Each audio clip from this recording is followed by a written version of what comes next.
নমস্কার বন্ধুরা, মুনমুন কিচেনে আপনাদের সবাইকে স্বাগত। ব্লেন্ডারের মধ্যে ভেজানো চিড়ে আর কাঁচা আলু দিয়ে দুর্দান্ত স্বাদের একটা রেসিপি আপনাদের সঙ্গে শেয়ার করব। অবশ্যই রেসিপিটা প্রথম থেকে শেষ পর্যন্ত দেখার অনুরোধ রইল। একদম ইউনিক স্টাইলের এই রেসিপিটা তৈরি করব। এখানে দেখুন, তার জন্য নিয়ে নিয়েছি 1 কাপ পরিমাণে চিড়ে। আর চিড়েটা কিন্তু এখানে কোনো নরম চিড়ে নয়, আর চিড়েটা হচ্ছে কিন্তু শক্ত চিড়ে নিয়েছি। আর এই চিড়েটার মধ্যে প্রচুর নোংরা থাকে, তার জন্য কিন্তু একটা বড় পাত্রের মধ্যে ওই 1 কাপ চিড়েটা নিয়েছি। আর চিড়েটাকে খুব ভালো করে হাতের সাহায্যে ধুয়ে নিতে হবে।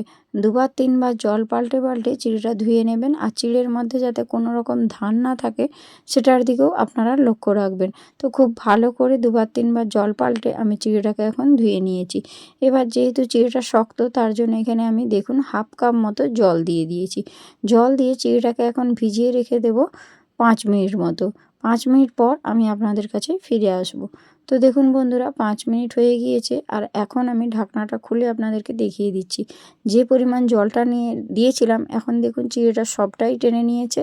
আর চিড়েটা কিন্তু একদম ফুলে ডবল হয়ে গিয়েছে। আর এখানে দেখুন চিড়েটা খুব সুন্দর নরমও হয়েছে। হাতের সাহায্যে ঠিক এইভাবেই চাপ দিলে দেখুন চিড়েটা কিন্তু গলে যাচ্ছে। তাহলেই জানবেন চিড়েটা পারফেক্টভাবে ভিজে গিয়েছে। এবারে এই ভেজানো চিড়েটাকে আমি কিন্তু একটা মিক্সির বোলের মধ্যে নিয়ে নেব। তো আমার যেহেতু মিক্সির বোলটা একটু ছোট, তার জন্য আমার তো একসঙ্গে সবগুলো দেওয়া যাবে না। প্রথমে হাফ যে চিড়েটা ছিল আমি অর্ধেকটা দিয়ে দিলাম, আর বাকি যে অর্ধেকটা ওটা আমি কিন্তু পরের বারে একই রকমভাবে তৈরি করে নেব। তো চিড়েটা দেওয়ার পর আমি এখানে একটা বড় সাইজের আলুর আধখানা কিন্তু কেটেছিলাম, সেইটাকে ছোট ছোট করে টুকরো টুকরো কেটে ভালো করে পরিষ্কার করে ধুয়ে নিয়েছি। এবারে ওই চিড়ের মধ্যেই দিয়ে দিচ্ছি কেটে রাখা কাঁচা আলুগুলোটা। আর আলুটাকে খুব ভালো করে ধুয়ে নিতে হবে বন্ধুরা। এবারে আমি কিন্তু মিক্সির ঢাকনাটা লাগিয়ে দিচ্ছি। আর একটা কথা আপনাদেরকে বলি, এখানে কিন্তু এটা পেস্ট করার জন্য কোনো রকম জল দিলে চলবে না। এরকমই কিন্তু শুকনো আপনাদেরকে পেস্ট করতে হবে। দেখুন, আপনাদেরকে দেখিয়ে দিচ্ছি, ঠিক এই রকমভাবেই চিড়ে আর আলুটাকে দিয়ে একদম পেস্ট করে তারপর আপনাদের কাছে আমি ফিরে আসব। তো এবারে দেখুন আমি সুন্দর করেভাবে পেস্ট করে নিয়েছি। পেস্টটা ঠিক এই রকমভাবেই তৈরি করেছি। দেখুন, একদম কিন্তু জল দিইনি, একদম শুকনো শুকনোভাবে তৈরি হয়েছে। তো এটাকে আমি একটা বড় পাত্রের মধ্যে ঢেলে নিচ্ছি।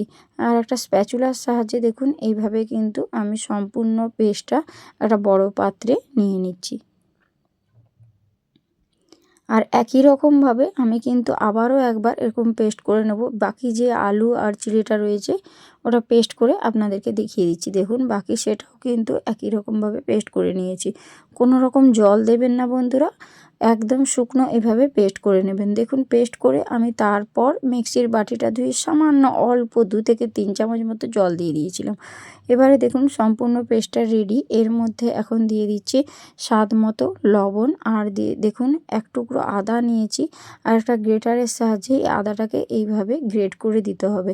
আজকের এই রেসিপিটা সম্পূর্ণ নিরামিষভাবে আপনাদের কাছে শেয়ার করছি। যদি আপনাদের পছন্দ হয় তাহলে কিন্তু এখানে আপনারা অবশ্যই পেঁয়াজ কুচো অ্যাড করতে পারেন। তার এখানে আমি দিয়ে দিচ্ছি সামান্য অল্প পরিমাণে ধনেপাতা, একটু দিয়ে দিচ্ছি চিলি ফ্লেক্স, আর এখানে আমি দিয়ে দেব সামান্য হাফ চামচ মতো ধনিয়া গুঁড়ো। আর এখন দিয়ে দিচ্ছি গোলমরিচের গুঁড়ো হাফ চামচ, এতে ফ্লেভারটা ভীষণ সুন্দর আসবে। আর এখন দিয়ে দিচ্ছি কালো জিরে একদম সামান্য, খুবই অল্প পরিমাণে। এবারে এর মধ্যে দিয়ে দিচ্ছি সাদা তিল 1 চামচ। আর এবারে এর মধ্যে যেটা আমি দেব ময়দা। ময়দা এখানে আমি দিয়ে দিচ্ছি চামচের মাপ করেই আপনাদেরকে দেখিয়ে দিচ্ছি। প্রথমে 1 চামচ দিয়েছিলাম, তারপর দিয়ে দিলাম আবারও 1 চামচ, মোট 2 চামচ মতো ময়দা দিয়েছি। আর সামান্য 1 চিমটে হলুদের গুঁড়ো দিলাম, এতে দেখবেন কালারটা ভীষণ সুন্দর আসবে। আর একটু আমি চিনি দিয়ে দিলাম, এই স্বাদটা ব্যালেন্স করবে তার জন্য। সব কিছু উপকরণ আমি এখন হাতের সাহায্যে খুব ভালো করে এইভাবে মাখিয়ে নিচ্ছি। আপনারা একবার হলো এভাবে ট্রাই করবেন। আর এটাকে খুব সুন্দর করে কিন্তু ফেটিয়ে নিতে হবে বন্ধুরা, তবেই কিন্তু খুব সুন্দরভাবে এই যে আমি স্ন্যাক্সটা তৈরি করব সেটা খুব সুন্দর হবে বন্ধুরা। তো হ্যাঁ বন্ধুরা, আজকে আমি একটা সম্পূর্ণ ইউনিক স্টাইলের স্ন্যাক্সের রেসিপি আপনাদের সঙ্গে শেয়ার করব, যেটা বানানো খুবই সোজা। কাঁচা আলু আর চিড়ে দিয়ে দেখুন দুর্দান্ত স্বাদের একটা স্ন্যাক্সের রেসিপি আমি তৈরি করে দেখাচ্ছি, একদম ইউনিক স্টাইলের বন্ধুরা। ঠিক এইভাবেই কিন্তু ফেটিয়ে নেবেন। ব্যাটারটা দেখুন ঠিক এই রকম কনসিস্টেন্সিটা থাকতে হবে, দেন একদম থকথকে একটা ব্যাটার তৈরি হবে। আপনারা এটা দেখে বুঝতেই পারছেন, বেশি কিন্তু জল দিলে একদমই হবে না ভালো। এইভাবেই কিন্তু একটা থকথকে ব্যাটার তৈরি করে খুব ভালো করে এইভাবে ফেটিয়ে নিতে হবে হাতের সাহায্যে। ফেটানোটা যত ভালো হবে এই স্ন্যাক্সগুলো তৈরি করতে খুব ভালো লাগবে আর খুব মুচমুচে হবে বন্ধুরা। তো এখন দেখুন খুব ভালো করে আমি ফেটিয়ে নিয়েছিলাম। ঠিক এইভাবে দেখুন হাতের মধ্যে তুললে যেন ঠিক এইভাবে কিন্তু গোল গোল তৈরি হয়, সেইভাবে আপনারা ব্যাটারটা তৈরি করে নেবেন। এবারে আমি গ্যাসের ওপর একটা ননস্টিক প্যান বসিয়ে দিয়েছিলাম, তার মধ্যে এখন দেখুন রিফাইন অয়েল দিয়ে দিলাম, বেশ কিছুটা পরিমাণে রিফাইন অয়েল দিয়েছি। এবারে তেলটা খুব সুন্দর ভালো করে গরম হয়ে যাওয়া পর্যন্ত আমি ওয়েট করছি। আর এখন দেখুন খুব সুন্দর তেলটা গরম হয়ে গিয়েছে, দেখেই বুঝতে পারছেন একদম ধোঁয়া ওঠা গরম। তো এবারে আমি যে ব্যাটারটা তৈরি করে রেখেছিলাম চিড়ে আর কাঁচা আলু, সেখান থেকে ঠিক হাতের সাহায্যে এইরকম অল্প অল্প করে তুলে ওই গরম তেলের মধ্যে দিয়ে দিতে হবে। যখন এগুলো দেবেন তখন গ্যাসের ফ্লেমটা একটু হাই ফ্লেমে রাখবেন, মানে হাই টু মিডিয়াম ফ্লেমে রাখবেন। রেখে এই বড়ার আকারে ছোট্ট ছোট্ট বড়ার আকারে কিন্তু এগুলো তেলের মধ্যে দিতে হবে। আর একটা কথা বলি, এগুলো যেন একটার গায়ে একটা জড়িয়ে না যায় সেইভাবেই দেবেন, একটু ছড়িয়ে ছড়িয়ে দেবেন। আর মাঝে একটু গ্যাপ রাখবেন যেন একটার গায়ে একটা লেগে না যায়। তো একসঙ্গে তো সবগুলো মোটেই ভাজা যাবে না, তার জন্য প্রথমবারে যতগুলো ভাজা যায় আমি ততগুলোই ভেজে নিচ্ছি। আর প্রত্যেকটা দেখুন আমি কিন্তু একদম ফাঁকা ফাঁকা দিয়েছি, একটার গায়ে যেন একটা জড়িয়ে না যায়। এইভাবে সবগুলোই দিয়ে দিয়েছি। এবারে কিন্তু প্রথমেই সঙ্গে সঙ্গে নাড়া দিতে যাবেন না, ফ্রাই প্যানটাকে ধরে ঠিক এইভাবেই ঘোরাতে থাকবেন, তাহলেই দেখবেন এই বড়াগুলোর ওপরটাতেও কিন্তু খুব সুন্দরভাবে তেল লেগে গেলে এগুলো উল্টানো পাল্টানোর সময় কিন্তু একদম জড়িয়ে যাবে না। একটা ছোট চামচ নেবেন, দেখবেন এইভাবে উল্টে দেবেন। দেখুন তো উল্টাতে কিন্তু খুব সোজা। আর এটা যদি ফ্রাই প্যানে ভাজা হয় তাহলে তো কোনো কথাই নেই, তবে এমনি নর্মাল কড়াতেও কিন্তু ভালো করে ভাজা যাবে। এইভাবে একটা একটা করে উল্টে দেবেন, দিলে অপর সাইডটাও কিন্তু সুন্দরভাবে ভাজা হয়ে যাবে। একটা সাইড যখন একটু এরকম কালার ধরবে তখন আপনারা অপর সাইডটা উল্টে দেবেন। আর উল্টে পাল্টে এগুলোকে সুন্দর করে একটু লালচে করে ভেজে নিতে হবে। ভাজার পর কিন্তু এগুলো একদম মুচমুচে কড়কড়া হবে খেতে, একবার হলো এভাবে ট্রাই করবেন। তো এখানে দেখুন সবগুলোই উল্টে নিয়েছি, আর উল্টে পাল্টে এগুলোকে খুব সুন্দর করে ভেজে নিতে হবে। একটা লালচে কালার আসা অবধি এইভাবে ভেজে নিচ্ছি নেড়ে চেড়ে। আর এখন দেখুন একটার গায়ে একটা একটুও লেগেও যাচ্ছে না আর জড়িয়েও যাচ্ছে না। একদম বাড়িতে থাকা উপকরণ দিয়ে এই রেসিপিটা শেয়ার করব বন্ধুরা, অবশ্যই একবার হলেও ট্রাই করবেন। আর একদম ইউনিক স্টাইলের একটা রেসিপি। যদি বাড়িতে এক এক কাপ চিড়ে আর আলু থেকে থাকে অবশ্যই এই রেসিপিটা একদিন ট্রাই করে দেখবেন বন্ধুরা, এটা আমার রিকোয়েস্ট রইল। এবারে দেখুন উল্টে পাল্টে একটা সুন্দর কালার এসেছে, দেখুন এগুলো কিন্তু সুন্দর ভাজা হয়ে গিয়েছে। এবারে এগুলোকে তুলে নিচ্ছি, তুলে একটা প্লেটের মধ্যে রেখে দেব। তবে অবশ্যই একটু তেল ঝারিয়ে নেবেন, তাহলে দেখবেন এগুলো খেতে ভীষণ ভালো লাগবে। তো আমি একটা ছান্তার সাহায্যে তেলটা ঝারিয়ে নিচ্ছি। তেলটা ঝারিয়ে নিয়ে দেখুন একটা পাত্রে নিয়েছি, তার মধ্যে কিন্তু সবগুলোই তুলে নিচ্ছি। একদম মুচমুচে হয় বন্ধুরা, একদম কুড়কুড়েভাবে ভাজা হয় এগুলো।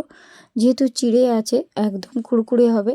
চিড়ে আর আলু দিয়ে খুব সহজেই এরকম নিরামিষ আপনারা পকোড়া বানিয়ে নিতে পারেন।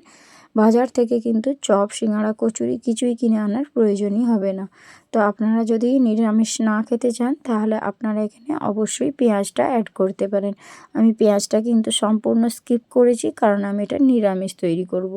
তার জন্যই কিন্তু আমি এখানে কোনো রকম পেঁয়াজ অ্যাড করিনি। তো একই রকমভাবে দেখুন আমি আবারও কিন্তু এরকম ফাঁকা ফাঁকা রেখেই কিন্তু আমি আবারও দিয়েছি।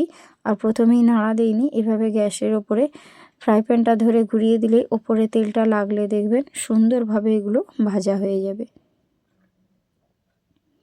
আর ওপরটা যখন একটু কালার হয়ে আসবে তখনই কিন্তু অপর সাইডটা উল্টাবেন, তবেই এগুলো পারফেক্টভাবে ভাজা হবে, একটার গায়ে একটা একদম জড়িয়ে যাবে না।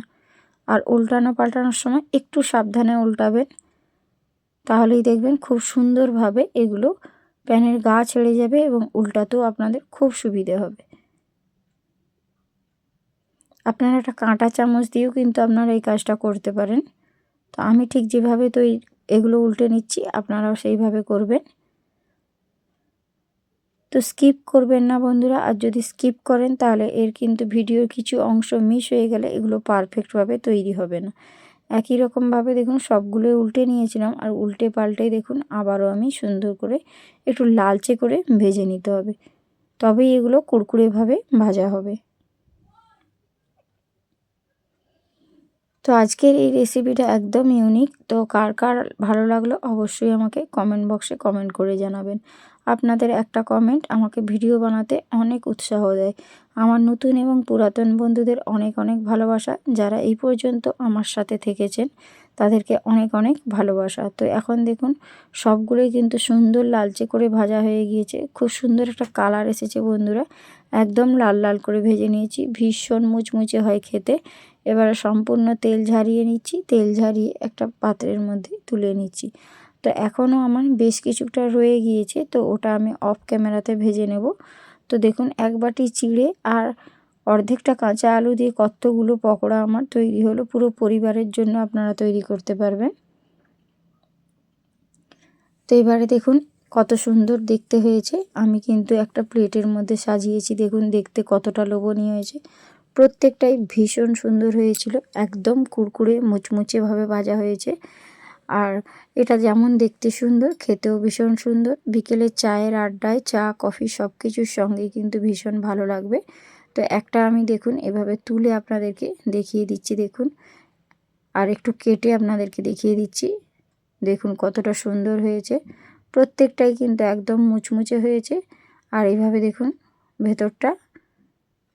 এবারে আমি একটু সসের সাহায্যে আপনাদের কাছে পরিবেশন করলাম। তো আজকে আসি, টাটা, বাই বাই, দেখা হচ্ছে নেক্সট ভিডিও।